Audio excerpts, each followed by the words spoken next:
Vadakara തിരുവള്ളൂരിൽ CPM league സംഘർഷത്തിൽ പ്രതിയായ league പ്രവർത്തകന്റെ വീട്ടിൽ പോലീസ് അതിക്രമം നടത്തിയതായി പരാതി. തിരുവള്ളൂർ സ്വദേശി സിദ്ദിഖിന്റെ വീട്ടിലെത്തിയ പോലീസ് വീട്ടുകാരോട് മോശമായി പെരുമാറിയെന്നാരോപിച്ച് യൂത്ത് കോൺഗ്രസ് യൂത്ത് ലീഗ് പ്രവർത്തകർ പ്രതിഷേധിച്ചു.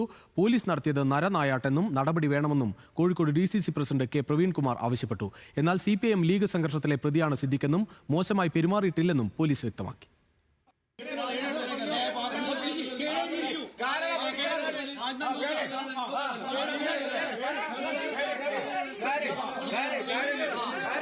ഇന്നലെയാണ് വടകര തിരുവള്ളൂരിൽ യൂത്ത് ലീഗ് പ്രവർത്തകനായ സിദ്ദിഖിന്റെ വീട്ടിൽ പോലീസ് സംഘം പരിശോധനയ്ക്കെത്തിയത്. CPIM ലീഗ് സംഘർഷത്തിൽ പ്രതിയായ സിദ്ദിഖ് വീട്ടിലുണ്ടെന്ന വിവരത്തിന്റെ അടിസ്ഥാനത്തിലായിരുന്നു പരിശോധന. എന്നാൽ സംഭവ ദിവസം സ്ഥലത്തില്ലാതിരുന്ന സിദ്ദിഖിനെതിരെയുള്ളത് കള്ളക്കേസാണെന്നും വീട്ടുകാരോട് പോലീസ് മോശമായി പെരുമാറിയെന്നുമാണ് പരാതി. പരിശോധന വിവരമറിഞ്ഞ് സ്ഥലത്തെത്തിയ യൂത്ത് കോൺഗ്രസ് യൂത്ത് ലീഗ് പ്രവർത്തകർ പോലീസ് നടപടിയിൽ പ്രതിഷേധിച്ചു.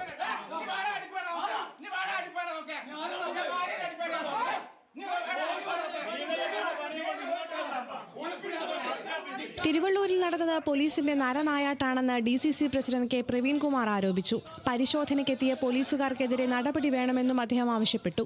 സിദ്ദിഖിന്റെ വീട്ടിൽ ഇന്നലെ നടന്നത് വടകര പോലീസിന്റെ നരനായാട്ടാണ്.